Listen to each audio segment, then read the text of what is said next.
오늘 성경 말씀은 마태복음 28장 6절 한 절 다 같이 보겠습니다. 시작. 그가 그가 여기 여기 계시지 계시지 않고 않고 그의 그의 말씀하시는 말씀하시던 대로 대로 살아나셨느니라. 살아나셨느니라. 와서 와서 그의 그의 누우셨던 누우셨던 곳을 것을 보라. 보라. 아멘. 오늘은 전영현 목사님께서 그가 살아나셨느니라 하는 지하에서 말씀을 전할 때에 다 은혜 받으시기 바랍니다.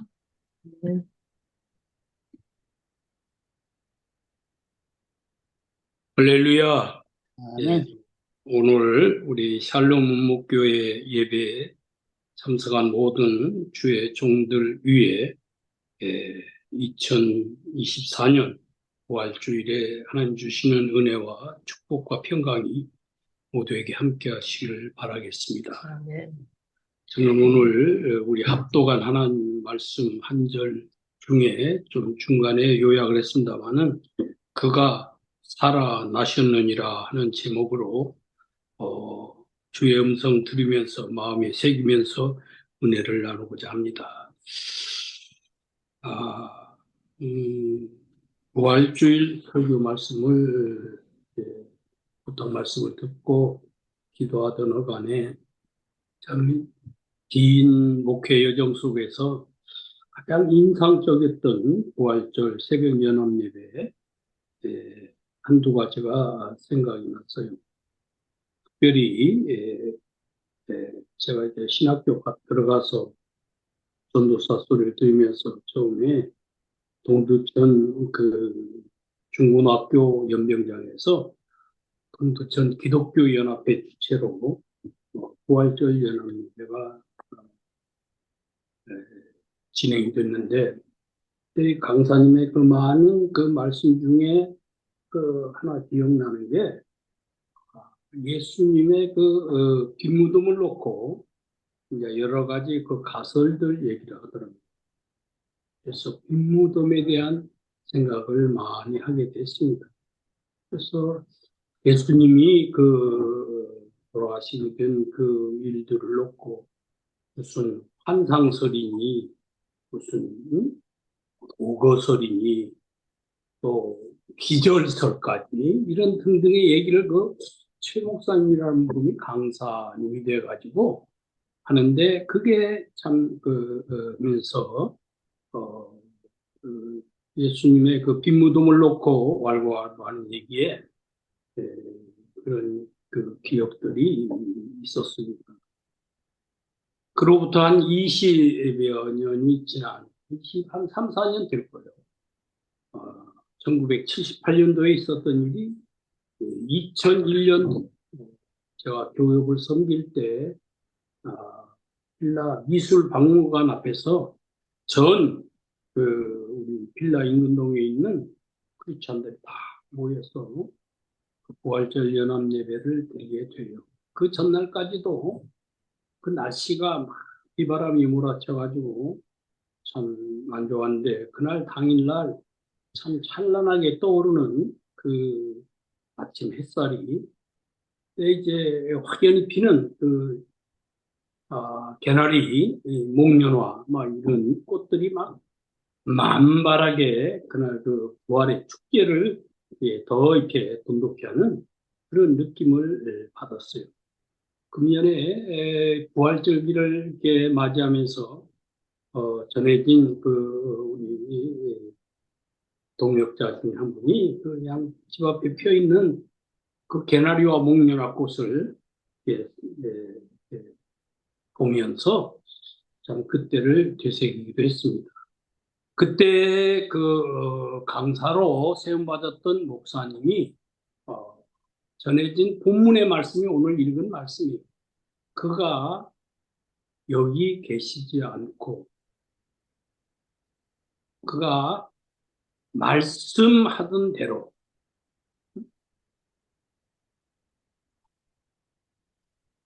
살아나셨느냐.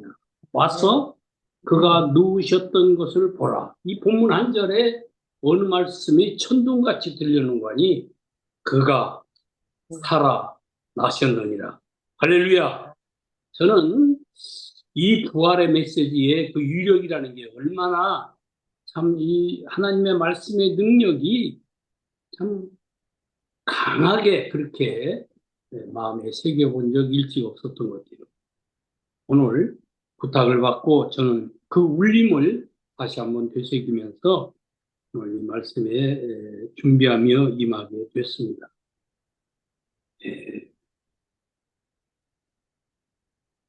특별히 이 말씀 우리 다시 한번 참 읽으면서 새겨보면 좋겠어요. 그가 여기 계시지 않고 그가 말씀하신 대로 just as he said, he is not here. He has a reason. Come and see. There where he lay. 그가 여기 계시지 않고 그가 말씀하시던 대로 그가 살아나셨느니라. 성령의 도우심으로 역사하심으로 함께 이 말씀이 참 부활의 메시지로 마음에 깊게 새겨지는 은혜의 시간 되시기를 바라겠습니다. 오늘 이 본문 1절로부터 10절에 있는 한 단원인데 제목도 Jesus has Reason이라는 타이틀로 성경에 기록이 되어 있습니다. 여기에 등장하는 인물들이 이제 마리아라고 하는 여인들, 또 거기를 수직하던 가드들, 그 다음에 하나님의 쓰임 받는 천사, 그 다음에 예수님께서 직접 말씀하시는 거예요. 내용이 그렇게 전개되는데 여인들이 새벽 미명에 참 그 무덤에 보려고 달려가는데 큰 지진이 나면서 주의 천사가 하늘로부터 내려와 돌을 굴려냈다. 그 위에 앉았는데 그 형상이 번개가 그 옷은 눈같이 희건을 지키던 자들은 그를 무서워하며 떨며 죽은 사람과 같이 되었더라. 그 상황이 그렇게 전개돼요. 근데 천사가 여자들에게 일러 말하여 이르되 너희는 무서워 말라. 십자가에 못 박히신 예수를 너희가 찾는 줄을 내가 아노라. 오늘 우리들이 이 예배에 참석한 우리의 중심이 어떤 마음으로 예배에 동참했는지를 주님은 아시는 줄로 믿습니다.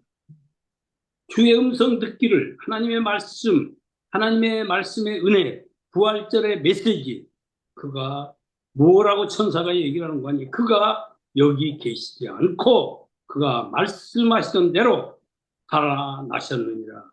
그가 누우셨던 것을 보라. 여기 와서 또 빨리 가서 그 제자들에게 이르되 그가 죽은 자 가운데 살아나셨고 너희보다 먼저 갈릴리로 가시나니 거기서 너희가 배우리라 하라. 보라 내가 너희에게 일렀느니라. 그 여자들이 무서움과 기쁨으로 큰 기쁨으로 빨리 무덤을 떠나 제자들에게 알리려고 다른지라. 오늘 우리 부활절 이후에 우리들도 빨리 달려가서 우리들에게 참 저들에게 아직 주님을 모르는 자들에게 또 의심이 많은 자들에게 담대하게 그가 살아나셨느니라는 이 기독교의 진수를 전할 수 있는 은혜가 폭포수같이 여러분들에게 임하기를 바라는 것입니다. 그런데 달려가는 여인들에게 드디어 직접 살아나신 주님께서 9절, 10절 이와 같이 말씀합니다.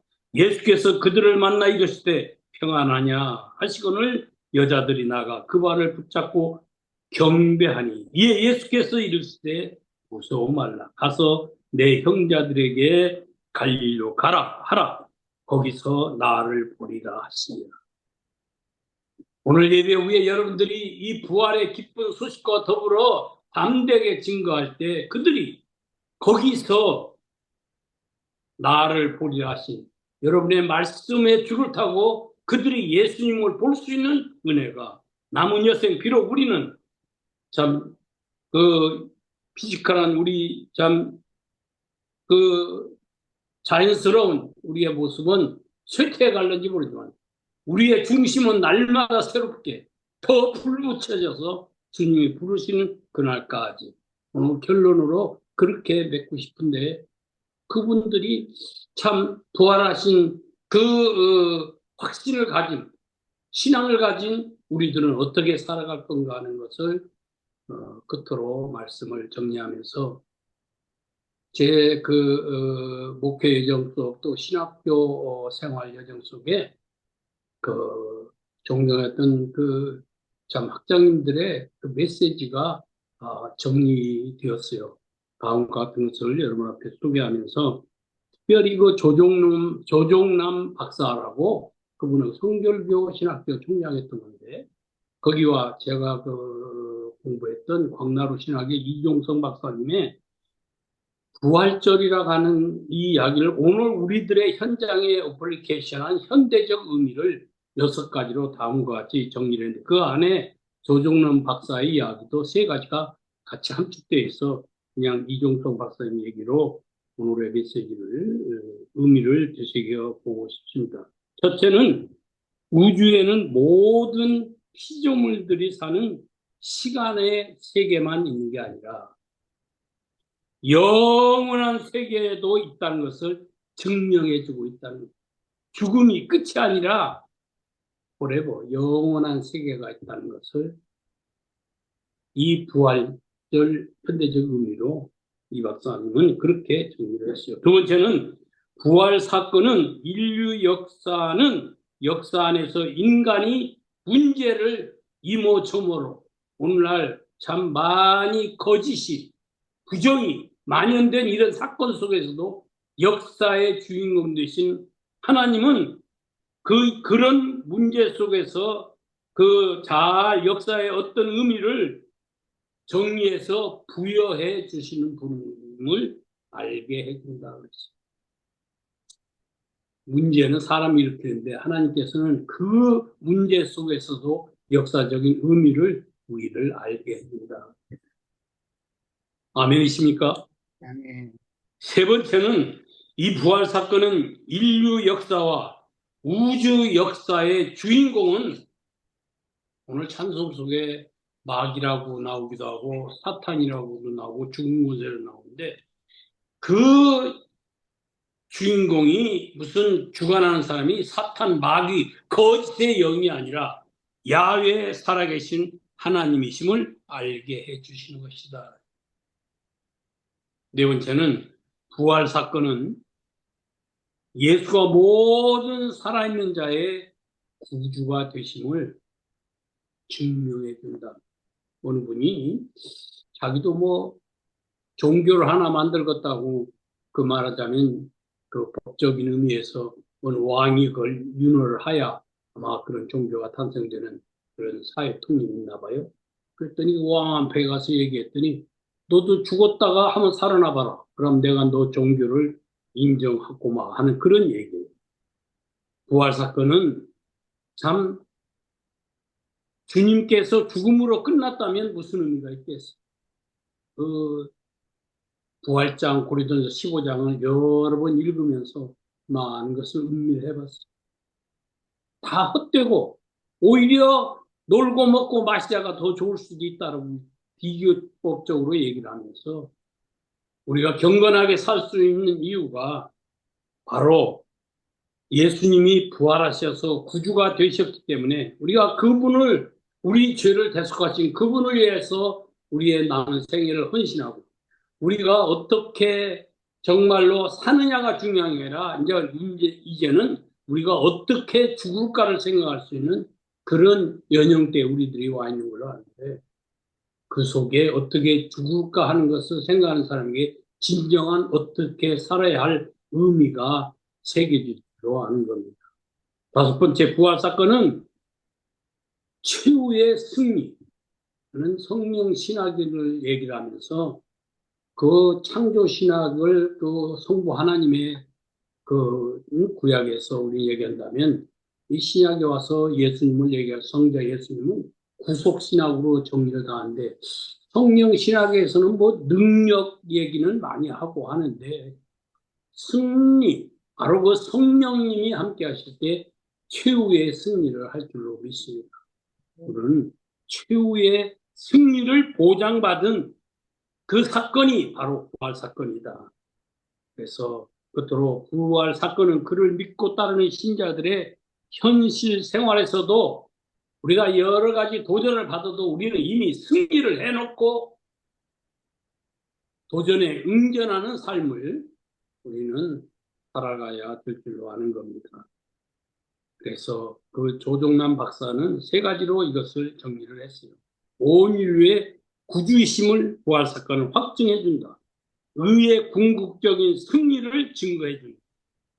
조금 표현은 차이가 있습니다만 그는 이것이 우리의 미래의 소망이요 선교의 원동력이라고 하는 의미 있는 얘기를 그는 부여를 했어요. 저는 마지막 이 말씀을 이렇게 묵상하면서 정리하는 단계에 와서 세 가지 성경 구절을 여러분에게 소개하면서 말씀을 마치려고 합니다. 첫째는 우리 산상보훈의 특별히 첫 마태복음 5장 끝절에 보면 5장 48절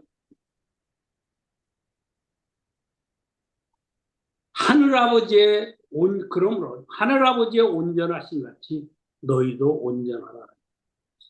참 부활 신앙을 소유한 자들의 삶의 모습을 저는 그 하늘아버지의 온전하신 같이 우리가 성화의 단계에 이르다가 영화의 단계에 이르기 직전까지 끊임없이 그 온전한 삶, 그 온전한 자로 성결된 참 구별된 삶을 살 수 있는 자로 살아가야 될 줄로 압니다. 고린도전서 15장 9장 마지막 절 58절에는 그러므로 사랑하는 형제들아 견고하여 흔들리지 말고 더욱더 주의 일에 힘쓰는 자들이 되라. because 왜냐? 너희의 그 수고가 주 안에서 헛되지 않게 되기를 알미라 그랬어요. 우리의 이 수고가 결코 헛되지 않는 것을 알고 그러므로 견고하여 흔들리지 말고 더욱더 주의 일에 힘쓰는 삶이 될 수 있다. 이제는 정말 뭐 손주 손녀나 본다 뭐 의미 있는 일이겠지만 마치 에레미야가 다시는 이제 복음을 전하지 않겠다고 성경을 덮으면요 가슴이 붉은 것 같아서 견딜 수가 없어요. 다시 나가서 있지 않습니까? 우리 뭐 이제 뭐 손주 손녀나 보도 그건 아니거든. 다시 나가서 뭔가는 나라를 위해서도 그렇고 주의 복음 하나님 나라를 위해서 열심히 우리는 수고하고 참 믿음의 수고 사랑의 참 믿음의 행위 사랑의 수고 소망의 인내 속에 우리는 살아가야 될 줄로 믿습니다.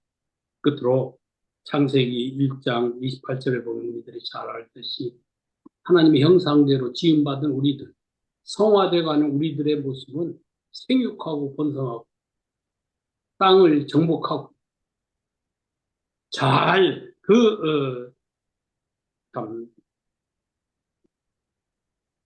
다스리면서 공중의 새와 바다의 고기와 땅에 살아있어 움직이는 모든 것을 다스리며 살아갈 수 있는 은혜가 모두에게 함께하기를 주님의 이름으로 축원합니다. 기도하겠습니다. 아버지 하나님 2024년도 부활절을 맞이하여 지난 날을 회상해 보며 많은 신학적인 진리와 우리의 성경적인 가르침을 마음에 새기면서 저 개나리 그 귀한 목련화가 활짝 피듯이 우리들도 이 말씀 붙잡고 이 진리에 굳게 서서 부활의 꽃을 저 개나리 목련화와 같이 활짝 피울 수 있는 우리 남은 복된 세계가 될 수 있도록 축복하여 주옵소서. 예수님의 이름으로 기도드렸나이다. 아멘. 할렐루야.